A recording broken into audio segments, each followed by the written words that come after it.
কাৰণ হাগ্ৰামা মহিলাৰী ডাঙৰীয়াই one man army তেখেতে নিজে কৈ লয়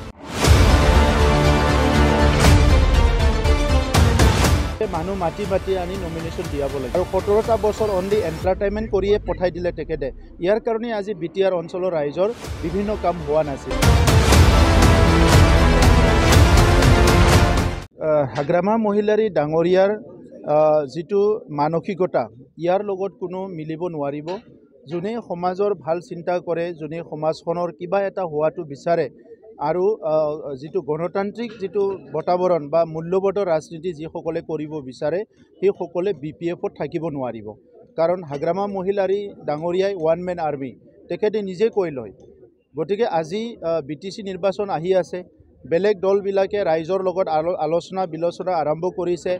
কেনেকৈ ভোট ল'ম কি কাম কৰিম এই কথাবিলাক আলোচনা কৰিছে হাগ্ৰামা মহিলাৰী ডাঙৰীয়াই ডাইৰেক্ট টেণ্ডাৰ দিছে 2 লাখ দি পেলাই কেণ্ডিডেট মানে নমিনেশ্যন মানে ল'ব লাগে চ' এই যে চিন্তা অকল টকা পইচা বা পাৱাৰৰ গেম আৰু 17টা বছৰ অনলি এণ্টাৰটেইনমেণ্ট কৰিয়ে পঠাই দিলে তেখেতে ইয়াৰ কাৰণে আজি বিটিআৰ অঞ্চলৰ ৰাইজৰ বিভিন্ন কাম হোৱা নাছিলে গতিকে আজি বিপিএফত মইতো দেখিছোঁ যে নিৰ্বাচন অহালৈকে নমিনেশ্যন দিবলৈও মানুহ নাথাকিব তেখেতে মানুহ মাতি মাতি আনি নমিনেশ্যন দিয়াব লাগিব এই ক্ষেত্ৰত এতিয়ালৈকে আমাৰ কেন্দ্ৰীয়ত আমি এনডিএ হিচাপে একেলগে আছোঁ ৰাজ্যতো একেলগে এনডিএ হিচাপে কাম কৰি আছোঁ আৰু কাউন্সিলত বিজেপি ইউপিপিএলৰ চৰকাৰ চলি আছে গতিকে যিটো মিত্ৰতা বা এলায়েন্সৰ ক্ষেত্ৰত আমি পুনৰ বিবেচনা কৰিব লাগে বুলি ভাবা নাই আমি একেলগে আগুৱাই যাম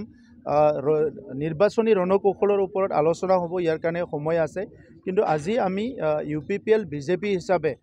যিখিনি ৰাইজক লৈ কাম কৰিছে বিটিআৰ অঞ্চলৰ 35 লাখ জনসাধাৰণৰ শান্তি সম্প্ৰীতি নিৰাপত্তা উন্নয়নক লৈ পেলাই ডেডিকেটেডলি যিখিনি কাম কৰিছে ইটো আহি থকা সময়ৰ ইয়াৰ ধাৰাবাহিকতাটো ৰাখি যোৱাৰ কাৰণে আমি চিন্তা চৰ্চা কৰিছোঁ চৰ্চা চলিছে বিপিএফ আমি ৱেলকাম কৰিম যোনে যোনে আহে কাৰণ বিটিআৰ অঞ্চলৰ ৰাইজৰে কাম কৰিব লাগিব গতিকে বিটিআৰ অঞ্চলৰ ৰাইজৰ যিসকলৰ কাম কৰিবলৈ মন আছে তেখেতসকলে আমাৰ দলত আহিব পাৰে আৰু দলৰ নীতি নিয়ম মানি পেলাই একেলগে কাম কৰিলে অঞ্চলৰো ভাল হ'ব দলৰো ভাল হ'ব ৰাইজৰো ভাল হ'ব আৰু আমাৰ মিছন আছে ইতিমধ্যে আমি 26টা জনগোষ্ঠীৰ ভিজন ডকুমেণ্ট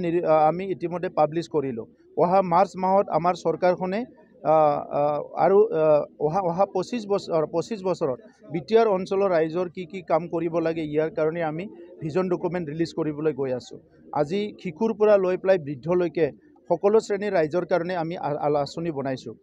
সকলো জাতি জনগোষ্ঠীৰ কাৰণে আঁচনি বনাইছোঁ আৰু সেই আঁচনিবিলাক আমি ৰূপায়ণ কৰিছোঁ মাটি বাৰীৰ পৰা আদি কৰি স্বাধীনতাৰ এই 78 বছৰত পেণ্ডিং হৈ থকা ইছ্যুবিলাকো আমি সমাধান কৰিছোঁ গতিকে আজিৰ তাৰিখত ৰাইজক কি লাগে ভাল শাসন লাগে ভাল পৰিৱেশ লাগে নিৰাপত্তা আৰু শান্তি লাগে উন্নয়ন লাগে আৰু সেইখিনিতো আমি কৰিবলৈ আগবাঢ়ি গৈ আছোঁ অলৰেডি কৰিছোঁ গতিকে এইখিনি সময়ত বিটিআৰ অঞ্চলৰ ৰাইজে আমাৰ লগত আছে আৰু আমাৰ লগত থাকিব কাৰণ আমি ৰাইজক মৰম কৰোঁ আৰু ৰাইজেও আমাক মৰম দিছে